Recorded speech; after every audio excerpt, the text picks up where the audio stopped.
Continuando en el tiempo de Navidad, celebramos ahora la Epifanía del Señor y vemos a aquellos famosísimos magos que vienen de Oriente para adorarlo. Leyendo con detenimiento en el Evangelio, surgen diferentes interrogantes. ¿Qué era esa estrella que los guió? Y más importante, ¿qué significado tenía? Además, ¿quiénes eran estos magos? ¿Por qué decimos que son tres? ¿Y de dónde sacaron sus nombres tan famosos, Melchor, Gaspar, Baltasar? ¿Por qué le presentaron al niño precisamente oro, incienso y mirra?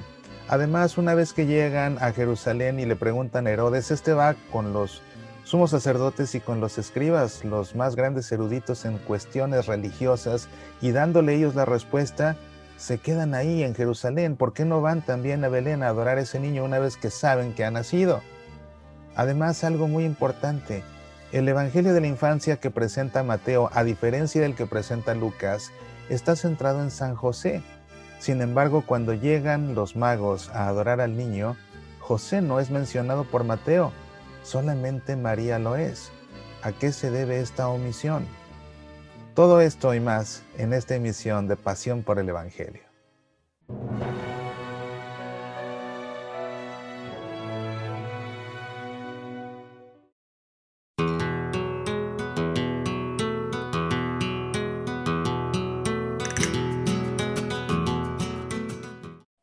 ¿Cómo estás? Te saludo también Mauricio Pérez. ¿Qué te parecería leer una novela católica, pero una novela de suspenso, de amor, de intriga, en la que hay un crimen que resolver? Las entradas para un espectáculo extraviadas y un fraude que se comete en una empresa le cambian la vida a una pareja de una forma que ellos jamás hubieran sospechado y los expone a una situación cada vez más complicada en que su vida pierde sentido y la única forma de recuperar ese sentido será siendo capaces de superar el rencor para lograr perdonar. Se trata de mi nuevo título, la novela El laberinto del perdón. Es este mi 11º título y me complazco en compartirlo contigo. El laberinto del perdón es una historia fascinante cuyas páginas te atraparán en una historia que además se entremezcla con explicaciones que te ayudarán a comprender el rencor, el resentimiento, cómo superarlos y cómo lograr perdonar a quienes te han herido. El laberinto del perdón está disponible en edición impresa y también digital para Kindle a través de Amazon.com o de nuestro sitio semillasparalavida.org. El laberinto del perdón en verdad es una lectura que no te has de perder. Apasionate por nuestra fe.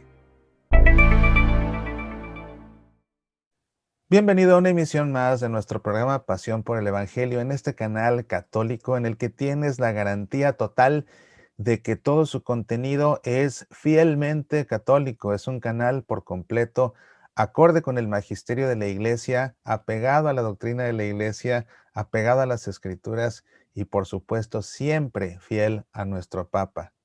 Es una gran fiesta que trae a muchos mucha alegría, por supuesto. La fiesta de la Epifanía, sobre todo a los niños, ¿verdad? Y a nosotros también de adultos, porque nos trae recuerdos de cuando éramos niños, y si tenemos hijos, no deja de ser una ocasión por demás gozosa. El Evangelio de hoy es por demás conocido, pero cuando lo leemos con detenimiento, nos damos cuenta de que tiene muchos detalles, no solamente interesantes, sino también importantes para nuestra fe. En este programa, como siempre, haremos la lectura del Evangelio que leemos en la Santa Misa, después haremos su análisis bíblico y concluiremos, como es costumbre, con un momento de oración. Te invito pues a que entremos en materia y para ello comencemos poniéndonos en presencia del Padre y del Hijo y del Espíritu Santo. El Evangelio dice así: Jesús nació en Belén de Judá en tiempos del rey Herodes. Entonces, unos magos de Oriente se presentaron en Jerusalén preguntando: ¿Dónde está el rey de los judíos que ha nacido? Porque hemos visto salir su estrella y venimos a adorarlo. Al enterarse el rey Herodes, se sobresaltó, y todo Jerusalén con él. Convocó a los sumos sacerdotes y a los escribas del país, y les preguntó dónde tenía que nacer el Mesías. Ellos le contestaron: en Belén de Judea, porque así lo ha escrito el profeta. Y tú, Belén, tierra de Judea, no eres ni mucho menos la última de las ciudades de Judea, pues de ti saldrá un jefe que será el pastor de mi pueblo, Israel. Entonces Herodes llamó en secreto a los magos para que le precisaran el tiempo en que había aparecido la estrella y los mandó a Belén diciéndoles: vayan y averigüen cuidadosamente acerca del niño, y cuando lo encuentren, avísenme, para ir yo también a adorarlo. Ellos, después de oír al rey, se pusieron en camino, y de pronto la estrella que habían visto salir comenzó a guiarlos hasta que se detuvo en el lugar donde estaba el niño. Al ver la estrella, se llenaron de inmensa alegría. Entraron en la casa, vieron al niño con María, su madre, y cayendo de rodillas lo adoraron. Después, abriendo sus cofres, le ofrecieron regalos: oro, incienso y mirra. Y habiendo sido advertidos en sueños para que no volvieran a donde estaba Herodes, se marcharon a su tierra por otro camino. Como te digo, es un pasaje por demás conocido, pero conviene que lo vayamos analizando poco a poco, así que partamos del principio. Esta perícopa que nos ocupa en esta ocasión, que es la perícopa de los magos del Oriente que adoran a Jesús, se encuentra ubicada en el Evangelio de la Infancia que presenta Mateo. Recuerda que solamente 2 evangelistas nos hablan acerca de la infancia de Jesús. Uno de ellos es Lucas, el otro es Mateo, que es el evangelio que se lee independientemente del ciclo litúrgico el domingo de la Epifanía, debido a que pues, este pasaje de la Epifanía está contenido únicamente en ese evangelio. Siendo más específicos en su contexto, ya limitando al contexto inmediato, es decir, una perícopa antes y una perícopa después, encontramos inmediatamente antes la perícopa de la concepción virginal de Jesús y misión de José. Inmediatamente después de la que nos ocupa hoy, encontramos la perícopa de la huida a Egipto. Los actores que intervienen en esta perícopa son Jesús, Herodes, los magos que vinieron de Oriente, los sumos sacerdotes y los escribas a los cuales consulta Herodes, todos los habitantes de Jerusalén que también se sobresaltan con la noticia de que ha nacido este niño, y María, que es la que está con Jesús cuando llegan los magos a adorarlo. Y me ha llamado mucho la atención, primero, identificando la estructura, que está compuesta por 4 módulos diferentes, que se van hilando de esta forma. Primero se nos habla de los magos, después de Herodes y Jerusalén, luego de Herodes y los magos, y finalmente de los magos. Y si te das cuenta, hay una correspondencia en este caso entre los protagonistas. El primer módulo y el último módulo hablan acerca de los magos, y los 2 módulos internos hablan de Herodes. Primero de Herodes y su relación con Jerusalén, los sumos sacerdotes, que lógicamente fue a buscar al templo, los escribas y los habitantes de Jerusalén que se sobresaltan, y después se nos habla en otro tercer bloque de Herodes y los magos, guardando este módulo una correspondencia con Herodes y Jerusalén.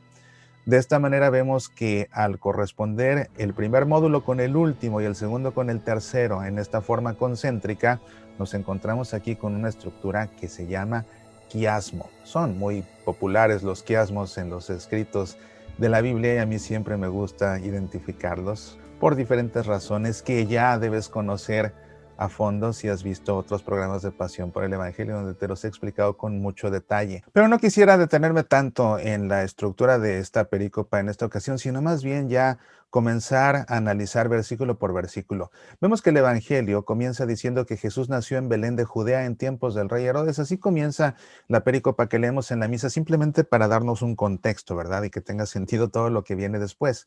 Comenzando ya con el texto propiamente dicho, dice que entonces unos magos de Oriente se presentaron en Jerusalén. Unos magos, no se especifica la cantidad, si te fijas, no dice que fueran 3. De hecho, hay diferentes tradiciones. Hay una tradición que habla de 2 magos, otra que habla de 3, una más que habla de 4, otra que habla de 8, incluso hay una que habla de 12 magos. No sabemos en realidad cuántos hayan sido, pero la tradición que ha llegado hasta nosotros, y al menos los que tomamos como referencia nuestra celebración de la Epifanía, son 3 precisamente. No se nos dan los nombres en el Evangelio, y los nombres que nosotros conocemos son los de Melchor, Gaspar y Baltasar, algo que resulta muy interesante porque eso está relacionado con la tradición de que hayan sido 3. Nosotros sabemos de estos nombres por un documento itálico del siglo IX. Antes de ese siglo, o mejor dicho, no se conoce ningún otro registro anterior a ese documento itálico del siglo IX que mencione los nombres de estos tres magos, Melchor, Gaspar y Baltasar, pero es esta, a fin de cuentas, la tradición que llega hasta nuestros días. Y de hecho, algo muy interesante. En Alemania hay una catedral muy famosa que se encuentra en Colonia, la Catedral de Colonia. Por muchos siglos fue el edificio más alto del mundo. De hecho, esta Catedral de Colonia es el destino más visitado por los turistas en toda Alemania.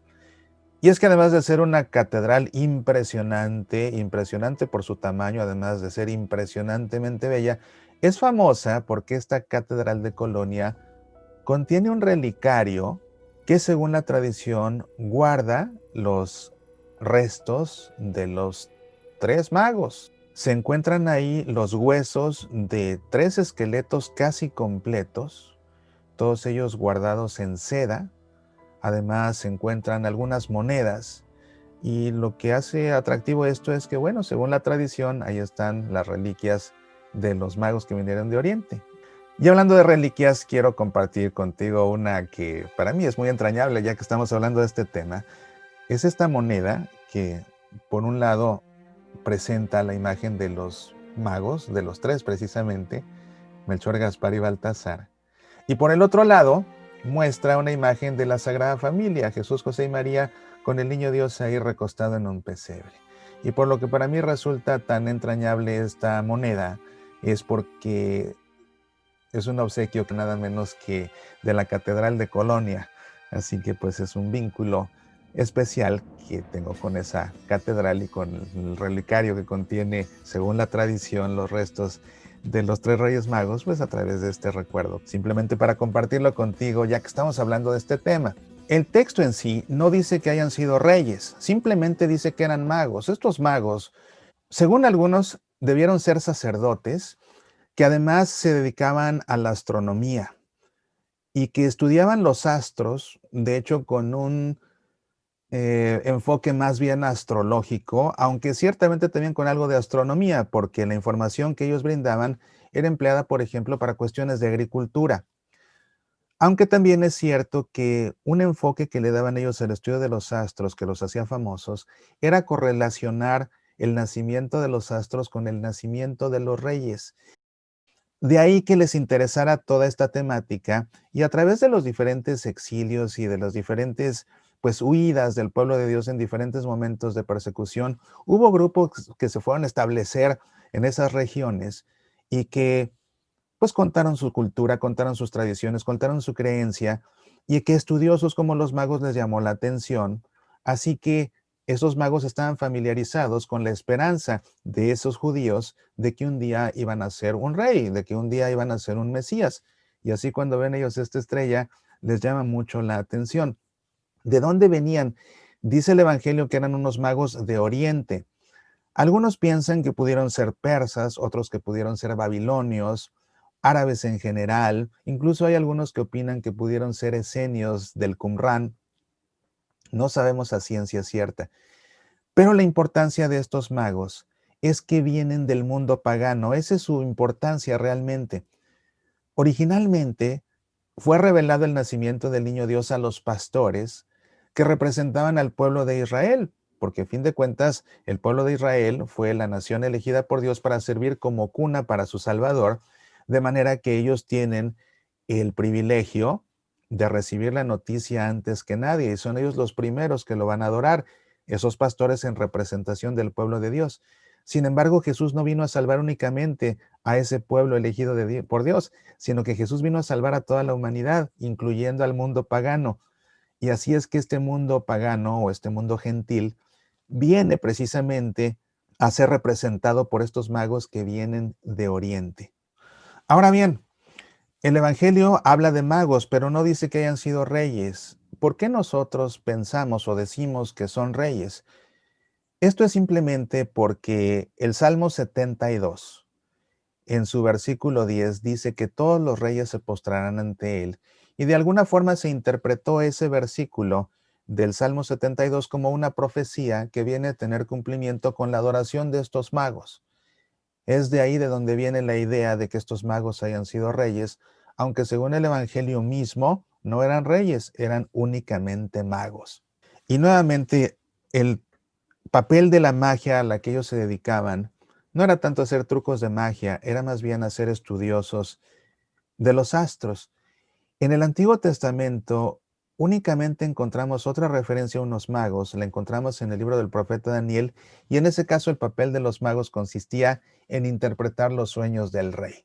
Ahora, volviendo a nuestro texto, dice el Evangelio que se presentaron en Jerusalén. ¿Por qué fueron a Jerusalén específicamente? Bueno, porque si ellos iban en busca del rey de los judíos, lógicamente comenzaron por la capital, y la capital era Jerusalén.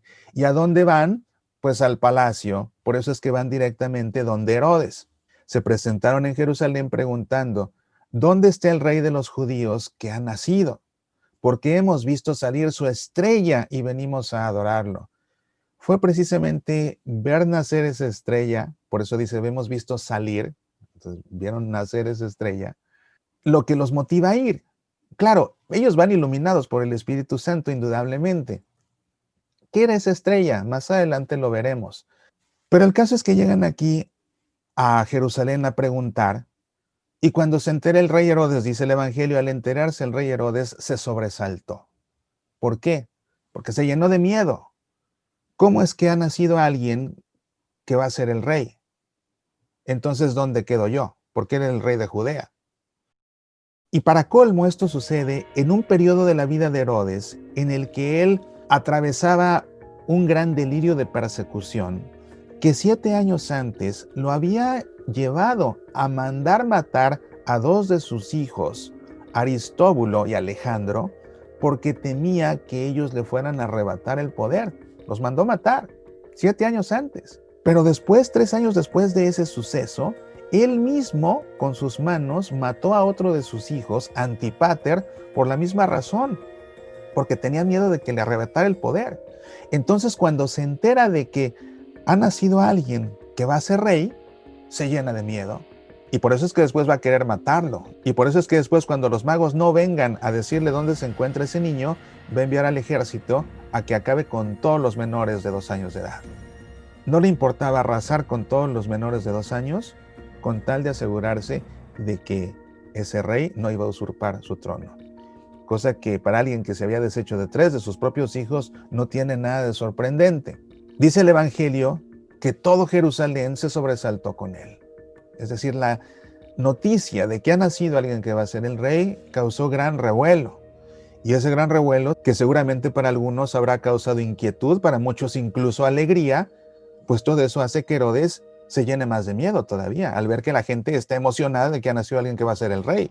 Entonces, Herodes convoca a los sumos sacerdotes, fíjate, a las máximas autoridades religiosas, no va con cualquier sacerdote, convoca a los sumos sacerdotes. Ahí se encontraba el templo, precisamente en Jerusalén, que por cierto, esa fue una de las grandes obras de Herodes, hay que reconocerlo, y este es Herodes el Grande, es Herodes el Grande, no es su hijo Herodes Antipas, que fue el que mató a Juan Bautista y luego el que juzgó a Jesús cuando, pues al final, ¿verdad? En el momento de la pasión de Jesús, ese fue el hijo, Herodes Antipas.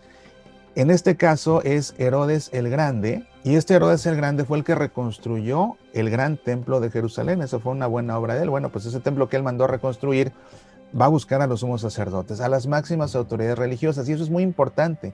Quienes están preguntando por el niño que ha nacido, por ese rey, por ese Mesías, están preguntando unos paganos que vienen de Oriente, que no pertenecen al pueblo de Dios. ¿Quién tiene la respuesta? Las máximas autoridades religiosas, y no solo ellos. Dice el Evangelio que también le preguntó a los escribas del país. ¿Y quiénes eran los escribas? Los eruditos en las escrituras. A fin de cuentas, los eruditos en la palabra de Dios.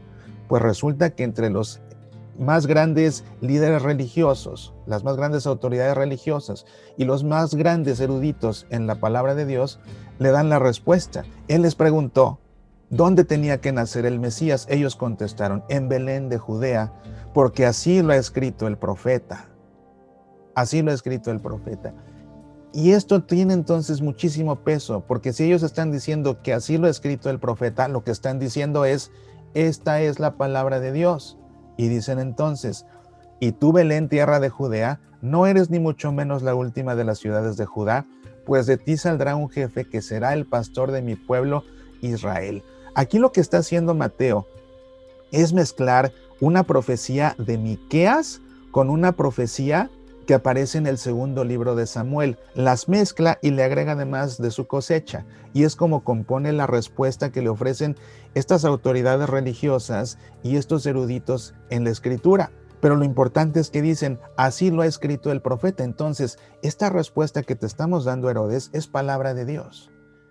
Y según la palabra de Dios, este niño ha nacido en Belén, tierra de Judea. Pero hay que poner atención a toda esta respuesta porque dice, de ti saldrá un jefe que será el pastor de mi pueblo Israel.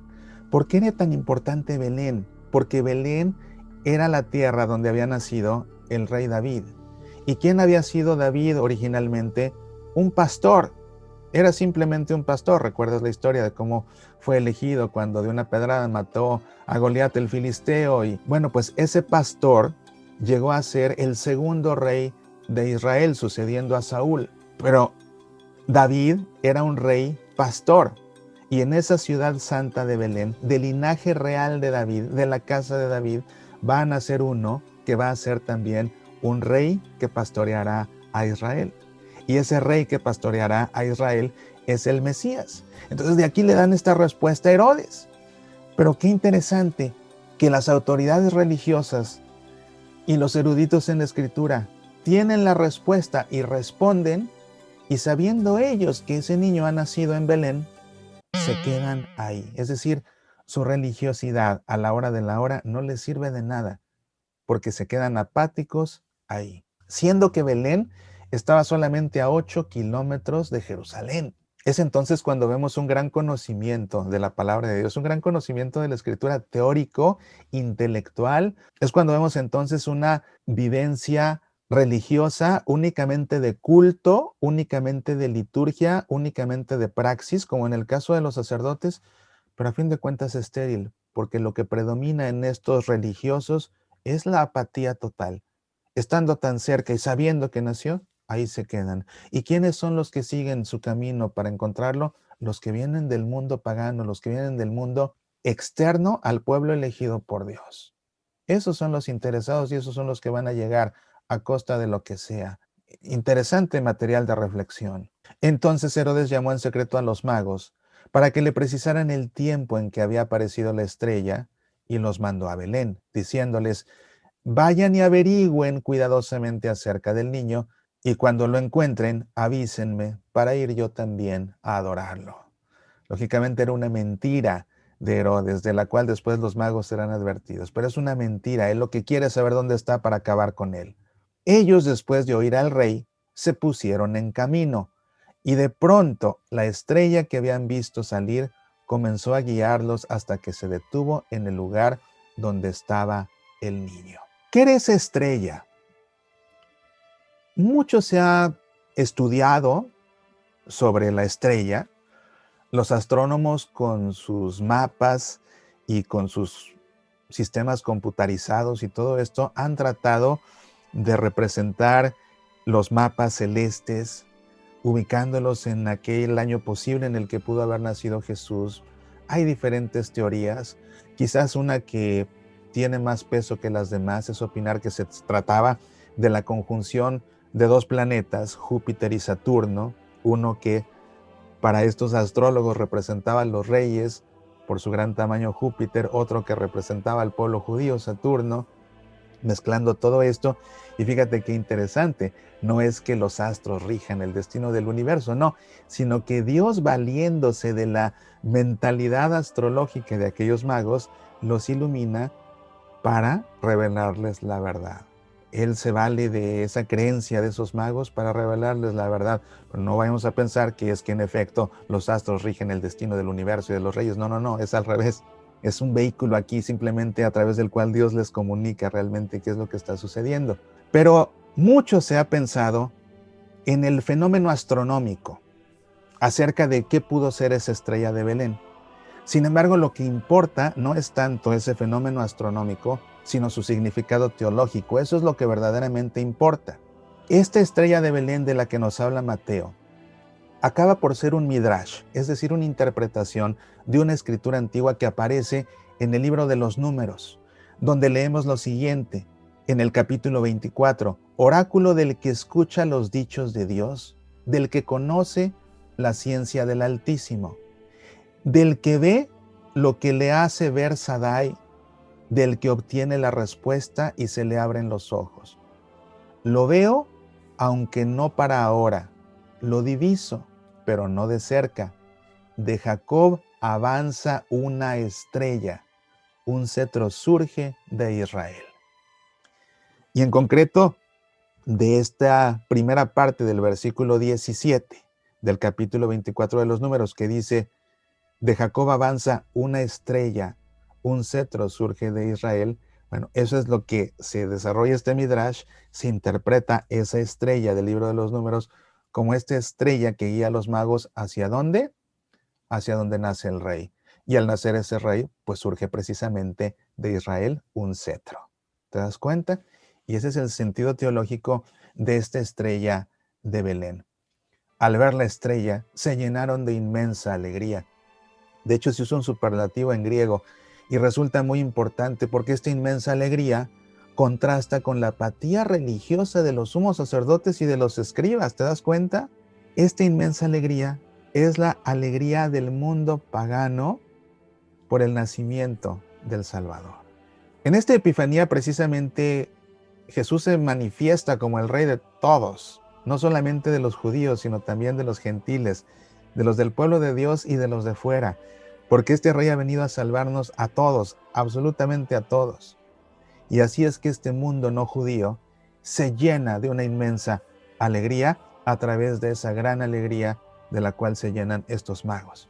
Dice el Evangelio, entraron en la casa, lo que significa que a esas alturas ya no estaban en la cueva. Y es que es lógico, nosotros solemos representar a los magos en nuestros nacimientos, en nuestros belenes que montamos en nuestras casas y en nuestras iglesias. Solemos representarlos ahí, en la cueva de Belén, como si todo hubiera sucedido en una sola noche, ¿verdad? Pero no, la realidad es que a estas alturas, imagínate, si nace el niño Dios en una cueva porque no encontraron sitio en una posada, ¿qué hizo José al amanecer? Otra vez buscar a dónde ir y ahora diciendo, tenemos un niño recién nacido, por favor denos cabida donde sea. Era ilógico que se quedaran mucho tiempo ahí en esa cueva. Entonces, a estas alturas ya estaban ellos hospedados en una casa que es a donde llegan estos magos. Y pon atención, dice, entraron en la casa, vieron al niño con María, su madre. José no es mencionado. José no es mencionado. Y esto es muy interesante porque a diferencia del Evangelio de la Infancia que presenta Lucas, que se centra en María, el Evangelio de la Infancia que presenta Mateo se centra en José. Y con todo eso, en este pasaje tan importante, cuando vienen los magos a adorarlo, José no es mencionado, solamente es mencionada María. ¿A qué se debe esto? Bueno, se debe en primer lugar a que en la perícopa anterior, y es por lo que siempre hay que ubicar un texto en su contexto, en la perícopa anterior se nos había hablado de la concepción virginal de María. Y de esta manera, al hablar únicamente de que el niño está con María, su madre, queda vinculado este pasaje al anterior en el que se nos habló de la concepción virginal de María. Por otro lado, es muy interesante que al que van buscando estos magos es al Mesías, cosa que quedó ya clara porque Herodes, si te fijas, Herodes pregunta a los sumos sacerdotes y a los escribas, ¿dónde ha de nacer el Mesías? Y ellos corroboran que es el Mesías cuando dicen que nacerá en Belén de Judea, ¿verdad? Ese rey que será pastor de Israel, a fin de cuentas el Mesías. Entonces, esto es un texto mesiánico, es el nacimiento del Mesías y a los que vienen a adorar los magos es precisamente al Mesías. Y así se da cumplimiento a las profecías mesiánicas del Antiguo Testamento. Y en el Antiguo Testamento, en las profecías mesiánicas, es mencionada la madre del niño, pero no es mencionado el padre, porque a fin de cuentas el padre es Dios, pero no es mencionado José. Y siguiendo esa línea de esos textos mesiánicos, aquí el evangelista se calla la presencia del padre y enfatiza únicamente la presencia de la madre. ¿Cuáles textos en el Antiguo Testamento mesiánicos encontramos? El más importante de todos, el protoevangelio. Génesis 3:15. Después del pecado de Adán y Eva, la primera buena noticia, por eso se llama protoevangelio, la promesa que hace Dios de un Salvador. Cuando le dice a la serpiente, enemistad pondré entre ti y la mujer. Ahí está la mujer precisamente. Enemistad pondré entre ti y la mujer, entre su linaje y su linaje. Otro texto mesiánico lo encontramos en el mismo profeta Miqueas, de donde se basaron para esa respuesta precisamente que se le dio a Herodes. En el capítulo 5, versículo 2 dice, el tiempo en que dé a luz la que ha de dar a luz. El tiempo en que dé a luz la que ha de dar a luz. Precisamente ese tiempo mesiánico. Y se hace referencia nuevamente a la madre. Entonces, en esa misma línea, Mateo aquí menciona a quién, a la madre. Y se calla a José, aunque su evangelio de la infancia esté centrado en José. Vieron al niño con María, su madre. Y cayendo de rodillas lo adoraron. Después, abriendo sus cofres, le ofrecieron regalos, oro, incienso y mirra. Y también de ahí parte la tradición de que sean tres, ¿verdad? Como que cada uno llevó un regalo, oro, incienso y mirra. ¿Por qué se le da a Jesús oro, incienso y mirra? Bueno, con esto se va desarrollando una cristología cada vez más detallada. ¿A quién fueron ellos a buscar? Al Mesías. ¿Quién es ese Mesías? El rey de Israel. Entonces sabemos que es Mesías, sabemos que es rey, porque sabemos que nació en Belén, de Judea, sabemos entonces que además es el pastor de Israel. Pero ahora resulta que le dan oro. ¿Le dan oro por qué? Porque es rey. Pero además le dan incienso. ¿Por qué le dan incienso? Porque ese niño es también Dios. Y además le dan mirra. ¿Por qué? Porque ese niño es hombre y como hombre un día va a morir. Entonces, el oro es una referencia a su realeza, el incienso es una referencia a su divinidad y la mirra es una referencia a su humanidad, que a fin de cuentas va a morir un día por ser verdadero hombre. Entonces, en esta perícopa ya tenemos una cristología muy desarrollada. Es el Mesías, es el pastor de Israel, es el rey, es Dios y además es verdadero hombre.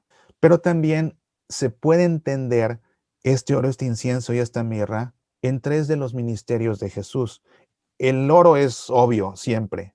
Se le da oro porque es rey, pero se le da incienso porque es sacerdote y se le da mirra porque es profeta.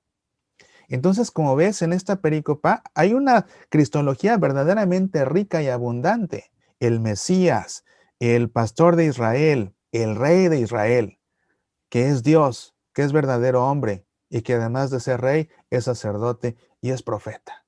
¿Te das cuenta? Es por lo que vale la pena desmenuzar estos textos a este nivel y es por lo que yo te decía, es un texto sumamente conocido, pero ¿qué diferencia hace leerlo con detenimiento? Y concluye, y habiendo sido advertidos en sueños para que no volvieran a donde estaba Herodes, se marcharon a su tierra por otro camino.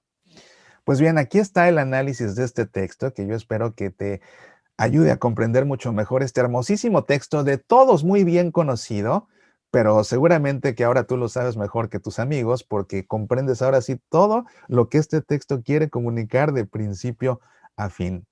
Yo te invito ahora a que todo esto que hemos aprendido lo guardemos en nuestro corazón y ahora nosotros nos dirijamos a Dios en un momento de oración. Y para ello, como siempre, quisiera pedirte que por un momento cierres tus ojos, pongas tu mano sobre tu corazón y en tu interior hagas eco a estas palabras.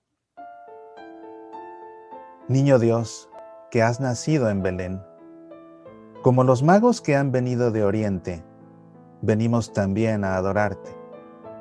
Traemos en nuestra alforja regalos preciosos que te ofrecemos en sacrificio. Te ofrecemos hoy nuestro oro, aquello que resplandece en nuestra vida, lo mejor de nosotros, lo bueno de nosotros, eso que nos hace dignos. Nuestros aciertos, nuestros logros, nuestros triunfos, nuestras buenas obras. Te las entregamos hoy con todo su esplendor. Te ofrecemos hoy nuestro incienso. Ante ti ponemos nuestras súplicas en oración. todo lo que necesitamos en la vida lo ponemos ante ti, suplicando que nos lo concedas según tu voluntad, y confiados de que tu amor providente nos proveerá de aquello que en verdad necesitemos, en la cantidad justa y en el momento más oportuno. Nuestra plegaria de subir hasta tu Padre en el cielo, elevada por el humo de nuestro incienso. Te ofrecemos hoy nuestra mirra, la amargura inevitable de nuestras vidas, aquello que nos pesa y nos aflige, aquello que nos llena de tristeza, aquello que nos llena de vergüenza, aquello que nos ha robado el sueño. Sabemos que siendo Dios, te has hecho hombre para compartir nuestras dolencias y redimirnos de ellas. Como los magos que vinieron de Oriente, nos postramos hoy ante ti, mientras tu madre, que también es nuestra, te sostiene con ternura en sus brazos para que podamos contemplar tu dulce rostro. Concédenos que así como la luz de una estrella guió a los magos de tierras lejanas hasta ti, seamos nosotros mismos estrellas, por cuya luz sean guiados a tu encuentro aquellos que se encuentran lejos. Amén.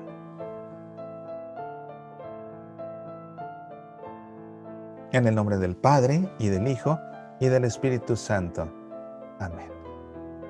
No sé tú, pero yo he disfrutado muchísimo este programa, en especial la magia de la Navidad, la magia de la Epifanía, la magia incluso de los Reyes Magos. Te deseo que te hayas portado bien y que al amanecer encuentres junto a tu zapato algún obsequio que te hayan traído estos magos que vinieron de Oriente. De cualquier modo, lo que sí deseo es que Dios derrame sobre ti en este día en especial todas las bendiciones que necesites. Y te invito a que en efecto seas tú mismo una estrella cuya luz guíe a los demás, en especial a los más alejados, a su encuentro con el Señor.